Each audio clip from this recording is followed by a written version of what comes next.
আজ পিলখানা ট্রাজেডি দিবস। ২০০৯ সালের এই দিনে বিদ্রোহের নামে পিলখানা সদর দফতরে নৃশংসভাবে হত্যা করা হয় তৎকালীন বিডিআর প্রধান সহ ৫৭ সেনা কর্মকর্তাকে। এছাড়া খুন হন আরও ১৭ জন বেসামরিক কর্মকর্তা কর্মচারী। এই ঘটনায় বিচারিক আদালত ও হাইকোর্টে হত্যা মামলার রায় হলেও ১০ বছরেও শেষ হয়নি বিস্ফোরক আইনের মামলা। প্রায় ১২৫০ সাক্ষীর মধ্যে ১০ বছরে নেওয়া হয়েছে মাত্র ৭৮ জনের সাক্ষী। দুই মামলার আসামি হওয়ার হত্যা মামলায় খালাস পেয়েছে, মুক্তি পাননি ২৪৬ জন।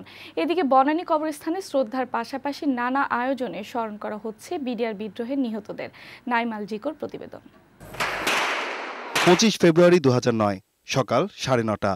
সেই সময় গুলির শব্দে কেঁপে ওঠে পিলখানার তৎকালীন বিডিআর বর্তমান বিজিবি সদর দপ্তরের দরবার হল সহ আশপাশের এলাকা। পিলখানা ছাপিয়ে আতঙ্ক ছড়িয়ে পড়ে ঢাকা সহ সারা দেশে। বিডিআর সদর দপ্তর পিলখানায় বিদ্রোহের নামে চলে নির্মম হত্যাযজ্ঞ। দরবার চলাকালে দরবার হলেই তৎকালীন বিডিআর প্রধান মেজর জেনারেল শাকিল আহমেদকে হত্যা করে উদ্ধত জওয়ানেরা। বেছে বেছে হত্যা করা হয় বিডিআরের সেনা কর্মকর্তাদের। সেই সাথে জাতীয় জীবনে রচিত হয় আরেক কলঙ্কময় দিনের। বিভীষিকাময় ২ দিনে পিলখানায় ৫৭ সেনা কর্মকর্তা সহ খুন হন ৭৪ জন। এ ঘটনায় হত্যা ও বিস্ফোরক আইনে ২টি মামলা হয়। হত্যা মামলার আসামি ৮৫০ জন আর বিস্ফোরক মামলায় আসামির সংখ্যা ৮৩৪ জন। দুটি মামলাতেই সাক্ষী ১২৪৭ জন। ২০১৩ সালের ৫ নভেম্বর হত্যা মামলায় ১৫২ জনকে ফাঁসি, ১৬০ জনকে যাবজ্জীবন এবং ২৫৬ জনকে বিভিন্ন মেয়াদে কারাদণ্ড দেন ঢাকার অতিরিক্ত মহানগর দায়রা জজ আদালত। খালাস পান ২৭৭ জন। পরে ২০১৭ সালে হাইকোর্ট ১৩৯ জনের ফাঁসির রায় বহাল রাখেন। ফাঁসির দণ্ড থেকে মুক্তি পাওয়া ১৩ জনের মধ্যে ৮ জন যাবজ্জীবন, ৪ জন খালাস পান।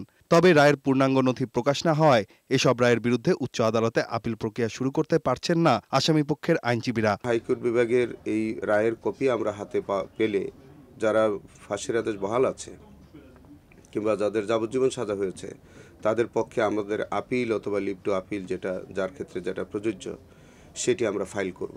বিস্ফোরক আইনের মামলার বিচার এখনো চলছে। ১০ বছরে প্রায় ১২৫০ সাক্ষীর মধ্যে নেওয়া হয়েছে মাত্র ৭৮ জনের সাক্ষ্য। তাই হত্যা মামলায় খালাস পেলেও বিস্ফোরক মামলার কারণে এখনো কারাগারে আছেন ২৪৬ জন। এই আসামিরা বিস্ফোরক মামলা থাকার কারণে এই বের হতে পারছে না। অ্যাটর্নি জেনারেল মাহবুবে আলম এ সম্পর্কে বলেন, আসামি ও সাক্ষীর সংখ্যা বেশি হয় পূর্ণাঙ্গ রায় প্রকাশে খানিকটা সময় লাগতে পারে।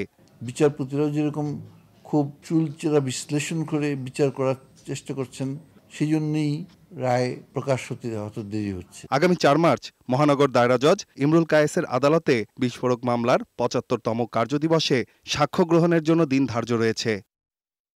নাইম আল জিকো, বৈশাখী সংবাদ, ঢাকা।